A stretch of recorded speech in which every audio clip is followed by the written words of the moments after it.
So, bachcho, let's read the question. The question is saying, what are biofertilizer? Name the categories of organism used as biofertilizer with an example of each.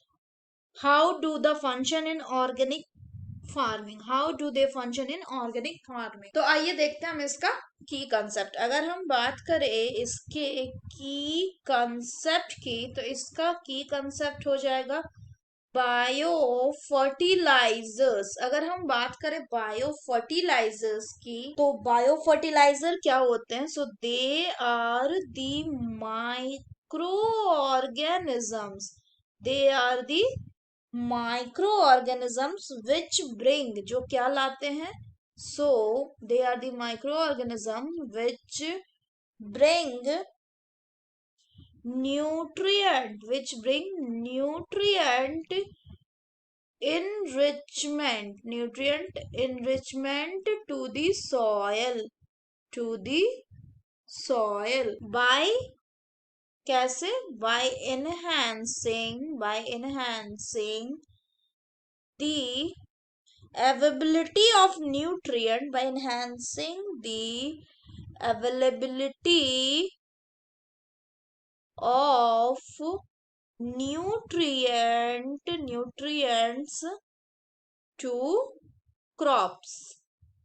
अगर हम आगे बात करें तो इसमें जो micro organism होते हैं वो कौन कौन से हो सकते हैं? वो हो सकते हैं जैसे आपका बैक्टीरिया, साइनोबैक्टीरिया और माइकोराइजियल फंगी। अगर हम आगे बात करें तो ये कैसे ऑर्गेनिक फार्मिंग में काम करते हैं? तो अगर हम बात करें तो ये क्या करते हैं? So bacteria and cyanobacteria they can fix nitrogen. कौन कौन? ये किसकी बात हो रही है? ये बात हो रही है बैक्टीरिया की एंड साइनोबैक्टीरिया की। सो दे कैन फिक्स नाइट्रोजन। अगर बात करें माइक्रोराइजियल फंगी की, तो माइक्रोराइजियल फंगी क्या करेगा? सो माइक्रोराइजल फंगी ये क्या करता है? ये करता है it withdraw the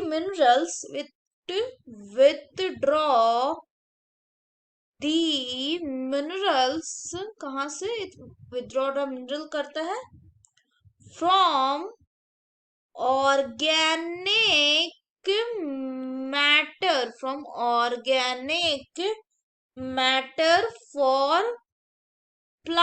organic matter for plant with which they are associated, यानी जहां से वो एसोसिएटेड रहते हैं। तो अगर बात करें कि नाइट्रोजन फिक्सिंग करता है, तो इससे क्या होता है कि जब नाइट्रोजन फिक्सिंग किया जाता है तो जो नाइट्रोजन है, एटमॉस्फेरिक नाइट्रोजन, जो कि क्रॉप या प्लांट्स को अवेलेबल नहीं हो पाता, वो क्या किया जाता है? वो इनको अवेलेबल कराया जाता है। तो अगर हम बात करें एग्जांपल्स की, तो जो नाइट्रोजन फिक्सिंग करेगा, सो नाइट्रोजन फिक्सिंग करेगा, इनमें कौन कौन आएंगे? अगर हम बात करें तो नाइट्रोजन फिक्सिंग करने वाले भी दो तरह के होते हैं। एक होते हैं फ्री लिविंग। तो अगर हम फ्री लिविंग की बात करें तो इसमें आ जाएगा कॉलेस्ट्रीडियम। एक अगर एग्जांपल की बात करें। दूसरा क्या हो जाएगा?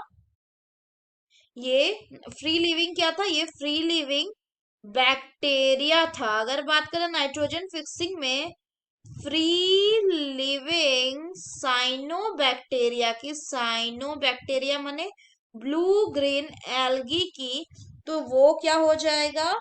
वो हो जाएगा आपका एनाबेना। अगर हम आगे बात करें तो इसके अलावा सिम्बायोटिक एसोसिएशन में भी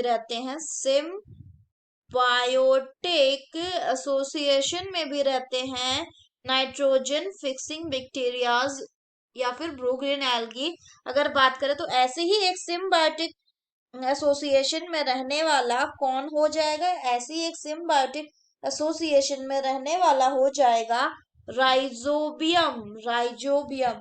अगर बात करें राइजोबियम की, तो ये रूट नोड्यूल्स के साथ, प्लांट के रूट नोड्यूल्स के साथ सिम्बायोटिक एसोसिएशन बना लेता है और वहां पे ये नाइट्रोजन फिक्स करके प्लांट को नाइट्रोजन प्रोवाइड करता है और बाकी क्या करता है, बाकी खुद के लिए फूड लेता है। अगर आगे बात करें तो एक और एसोसिएशन जो हमने देखा था वो क्या था, वो था माइकोराइजियल फंगी। तो अगर हम माइक्रोराइजिया के एग्जाम्पल की बात करें तो इसमें कौन आ जाएगा, इसमें जैसे आ जाएगा आपका क्लोमस फंगी। कौन सा fungi, glomus species of fungi. So that's all for the question बच्चों, hope you understood it well, best of luck.